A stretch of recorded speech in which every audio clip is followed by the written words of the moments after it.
Imagine being the type of person who still defends COVID lockdowns in 2024 with all we have learned, because most of these smart people thought it was a bad idea from the start, but now even the so-called science and experts are now admitting that it was a mistake. The lockdowns didn't really work. Well, would it surprise you to find out that the ladies of The View still think that keeping kids out of school and closing down the country was a great idea? Because this year, Dr. Phil went on their show, and the reaction to him simply saying that maybe it was a bad idea for our kids to keep them out of school for an entire year, their reaction tells everything. So folks, I'm Vince with Resist the Mainstream. If you enjoy the content, be sure to hit that like button, subscribe if you are new, and check out this clip because it is truly just astonishing to listen to. I really do believe the ladies of The View may be the dumbest people on all of network television, so check it out.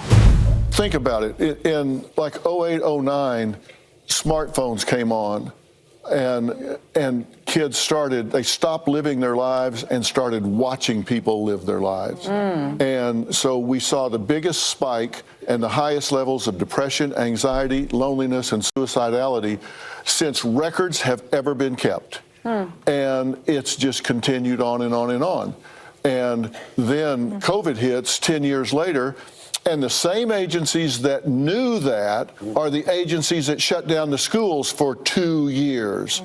Who does that? Who takes away the support system for these children? Who takes them away and shuts it down? And by the way, when they shut it down, they stopped the mandated reporters from being able to see children that were being abused and sexually molested, and in fact sent them home and abandoned them to their abusers with no way to watch, and referrals dropped 50 to 60%. So there was also a pandemic going on, and they were trying to save kids' lives. Remember, we know a lot they folks who died during this. So it wasn't, people weren't laying around eating bond, but, well, you know what? We're lucky. Maybe we're lucky they didn't, because... No, it's actually been known the entire time. And yes, since the beginning of the pandemic, that the mortality rate among children and teenagers was incredibly low. So the idea that it was ever smart or scientific to close down the schools for as long as we did is not grounded in any actual reality. So let's just fact check that, number one. But number two, notice how dismissive they are of the actual issues that affected our children and still do to this day. The suicides, the abuse. They think it was completely okay because, oh, people didn't get sick, even though kids get the flu, kids get sick all the time. This is how school works. This is how school has always worked.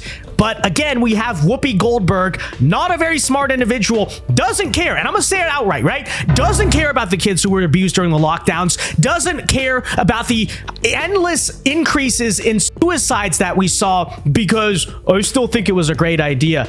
Astonishing opinion. In 2024, you are saying this. Unbelievable. Let's keep listening. We kept them out of the places that they could be sick because no one wanted to believe we had an issue. Are you saying... Again, are you even listening to anything he just said? Anything he just said? Like, this actually, Jenny, as someone who went to high school during this time, and a lot of kids had a lot of serious issues because of it, this take genuinely angers me. Like she just does not care. She totally plays it off, and she keeps going back to, oh, but kids got sick, kids got sick. First of all, again, COVID mortality rate among under 18 was incredibly low. It's lower now, but it was low back then as well. Everyone's always known that. She just doesn't care. Okay, she's going to keep going back to this point. You know, school children died of COVID?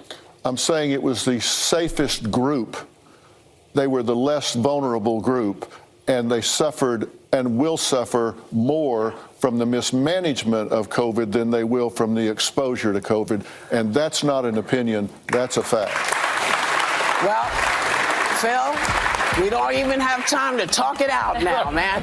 But thanks for coming. The new book is called So there's the clip, and again, you have Anna Navarro at the very end there saying, are you saying no children died of COVID? No, of course that's not true.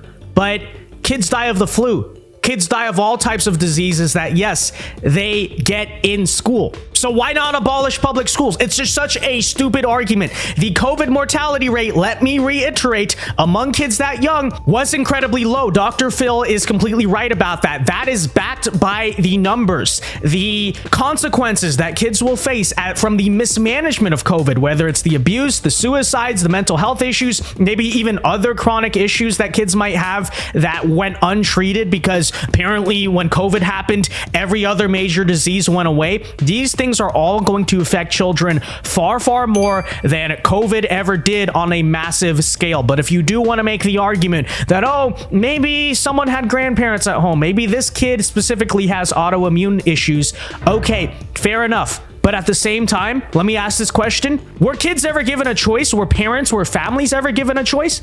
Because if you wanted to make the choice back during the COVID pandemic that you want to be scared of the world, you want to hide away for the rest of your life and you just can't deal with it, you're too scared of COVID, okay, fine. Honestly, fair enough. But the kids who did want to go to school, the kids who did want to have an education, their families wanted them to have a proper education. And by the way, on that front, look how far our kids have fallen behind in academics because of those COVID lockdowns. Some of that is never going to be recovered. Why were we never given a choice? Because we were not, especially in liberal states like the one I grew up in.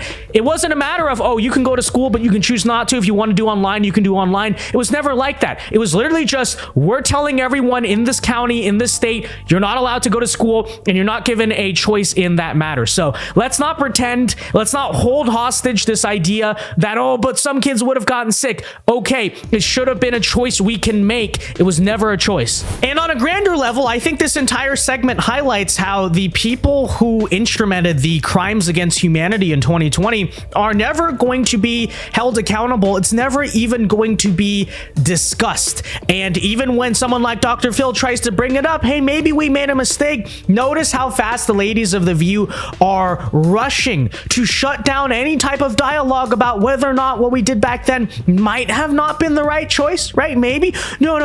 But people would have gotten sick. And I think it does tell you a lot, because make no mistake about it, the next time the government tries to do a total scam like this, whether they try to lock down because of climate change or there's another pandemic or something, when most normal Americans, I hope, have learned their lesson from 2020 and why you should not go along with whatever system they try to implement, you know the ladies of The View and people like this will gladly line up to do it again. And I know that. Why do I know that? Because they're not even willing to admit that what we did the last time was a mistake at all. No, they defend it. They still think it was a great idea. Yes, nothing went wrong in 2020. All this stuff clearly worked.